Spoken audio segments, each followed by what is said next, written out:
안녕하세요, 어머님, 아버님들. 오늘도 닥터 며느리 선생님 모시고 건강 이야기 시작해 보겠습니다. 오늘은 그 통풍 때문에 고생하시는 분들, 또 걱정되시는 분들 많으시죠? 이 통풍에 대해서 좀 자세히 알아보려고 해요. 이게 피 속에 그 요산이라는 게 너무 많아지면 생기는 병인데, 특히 엄지발가락 같은 데가 갑자기 막 퉁퉁 붓고 아프고 그렇잖아요. 보통은 맥주나 고기 이런 것만 조심하면 된다 이렇게 생각하기 쉬운데요. 오늘 닥터메너리 선생님께서는 우리가 건강에 좋다고 생각했던 음식 중에서도 통풍에는 오히려 안 좋을 수 있는 좀 뜻밖의 음식들이 있다고 하셔서요. 한번 자세히 들어보겠습니다. 중요한 정보니까 귀 기울여 주세요. 네, 안녕하세요. 통풍은 말씀하신 대로 몸속의 요산 수치가 이제 높아져서 생기는 문제 맞습니다. 이 요산이라는 게 퓨린이라는 성분이 우리 몸에서 쓰이고 나서 남는 뭐랄까 찌꺼기 같은 거예요. 그래서 퓨린이 많이 들어있는 음식을 자꾸 드시면 당연히 몸속에 요산이 많이 만들어지겠죠? 그럼 이제 통풍 발작이 생길 수 있는 거고요.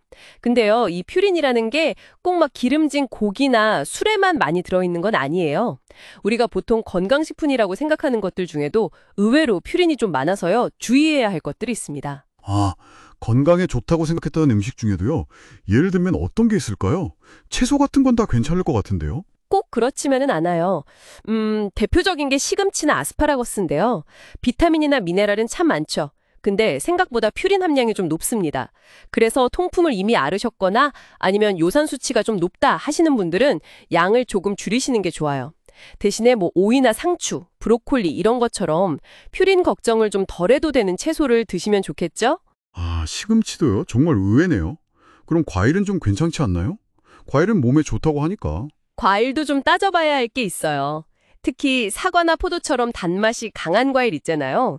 그 안에 들어있는 과당이 몸 안에서 요산 만드는 과정을 좀 이렇게 부추길 수가 있거든요. 아, 과당이요? 네, 특히 과일을 갈아서 주스로 마시면요. 섬유질은 없어지고 과당만 몸에 확 빨리 흡수되니까 더 안 좋을 수 있어요. 그래서 과일을 되도록이면 생으로 드시는 게 좋고요. 딸기 같은 베리류나 자몽, 키위처럼 단맛이 좀 덜한 걸로 고르시는 게 낫습니다.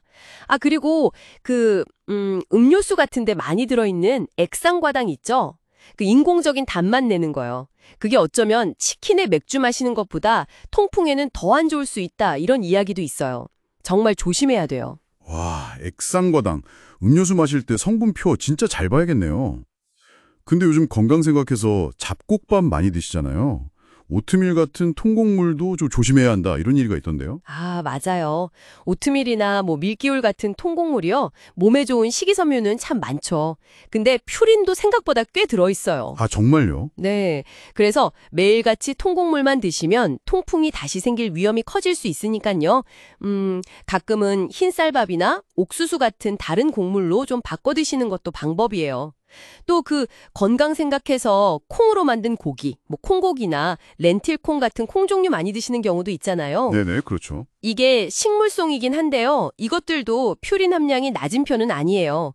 그래서 너무 많이 드시면 요산 수치가 올라갈 수 있습니다. 달걀이나 저지방 우유, 요구르트처럼 퓨린이 좀 적은 단백질 식품하고 섞어서 번갈아 가면서 드시는 게 좋겠습니다. 아, 그렇군요. 그럼 술 대신에 무알코올 맥주 드시는 분들도 꽤 계신데 그건 좀 괜찮을까요? 알코올이 없으니까. 그것도 사실 마음 놓으시면 안 돼요. 아, 그것도요? 네, 알코올만 뺀 거지 맥주 만드는 그 원료 있잖아요. 보리, 메가나 효모. 거기에는 퓨린이 그대로 많이 들어있거든요. 그래서 통풍이 있으시다면 무알코올 맥주라고 해도 자주 드시는 건 피하시는 게 좋습니다. 그냥 목마르실 때는 물이나 설탕 없는 탄산수 아니면 허브차 같은 걸 드시는 게 훨씬 안전하고요. 아, 그리고 토마토도 좀 의외일 수 있는데요. 토마토요? 네.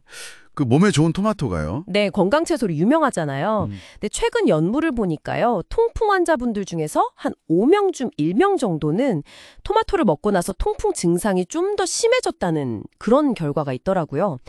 토마토 자체에 퓨린이 많은 건 아닌데요. 아마 다른 성분이 요산 수치에 영향을 줄 수도 있다. 이런 가능성이 제기되고 있어요. 그러니까 요산 수치가 높거나 통풍이 있으시면 토마토 드실 때 한번 내 몸은 어떤지 살펴보시는 게 좋겠습니다. 와, 정말 생각지도 못했던 음식들이 많네요. 그럼 술은 맥주만 아니면 괜찮은 건가요? 뭐 소주나 막걸리 같은 건 좀 낫지 않을까 싶은데요. 아니요, 아니요. 그렇지 않습니다. 술은요, 종류 가리지 않고 다 조심하셔야 해요. 아, 다요? 네, 물론 맥주가 퓨린 함량 때문에 특히 더 안 좋다고 알려져 있긴 하지만요. 모든 술에 들어있는 그 알코올 성분 자체가 문제예요. 알코올이 몸에서 요산을 밖으로 내보내는 걸 방해하거든요. 그러니까 어떤 술이든 통풍에는 좋지가 않은 거죠. 아, 그리고 영양제 드시는 분들도 계실 텐데 비타민 중에서도 비타민 B3, 나이아신이라고 부르는 성분이 있거든요. 이게 또 요산 배출을 방해할 수가 있어요. 그래서 통풍 환자분들은 이 성분이 들어간 영양제는 좀 피하시는 게 좋습니다. 반면에 뭐 비타민 C라든지 저지방 우유, 커피 같은 것들은 오히려 통풍 예방에 좀 도움이 될 수 있다는 연구 결과들도 있고요.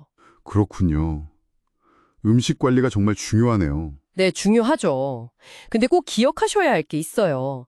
음식 조절이 중요하긴 한데요. 사실 통풍이 생기는 전체 원인 중에서 음식 영향은 한 10%에서 20% 정도라고 봐요. 아, 생각보다 크지 않네요. 네, 오히려 유전적인 거나 체중, 아니면 콩팥 기능 같은 다른 요인들이 훨씬 더 크게 작용할 수가 있어요.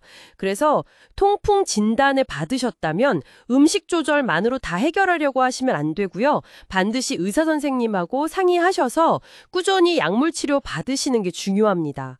그리고 이제 살도 좀 빼고 운동도 규칙적으로 하고 물도 충분히 마시고 이런 생활 습관 관리가 정말 중요해요. 오늘 쭉 말씀드렸던 것처럼요. 우리가 몸에 좋다고 그냥 철석같이 믿었던 음식들도 어쩌면 내 몸에는 좀 다른 신호를 보낼 수도 있다는 거, 이걸 좀 기억해 주시면 좋겠습니다. 특히 요산 수치가 좀 높으시거나 이미 통풍을 앓고 계신 어머님, 아버님들께서는 오늘 저희가 이야기 나눈 음식들 있잖아요. 그런 걸 드실 때 조금 더 주의를 기울여 보시면 어떨까 싶어요. 결국 중요한 건 남들이 다 좋다고 하는 음식 이게 아니고요. 내 몸에 정말로 맞는 음식이 뭘까? 이걸 계속 관심을 가지고 살펴보는 게 아닐까요? 우리 몸이 보내는 작은 신호들에 좀 더 귀 기울이는 습관, 이게 필요한 것 같습니다. 네. 오늘 닥터 며느리 선생님 덕분에 통풍과 음식에 대해서 정말 새롭고 또 꼭 필요한 정보들을 많이 알게 된 것 같습니다. 정말 감사합니다. 어머님, 아버님들, 저희는 다음에도 이렇게 실생활에 도움이 되는 알찬 건강 정보로 다시 찾아뵙겠습니다. 오늘도 건강한 하루 보내십시오.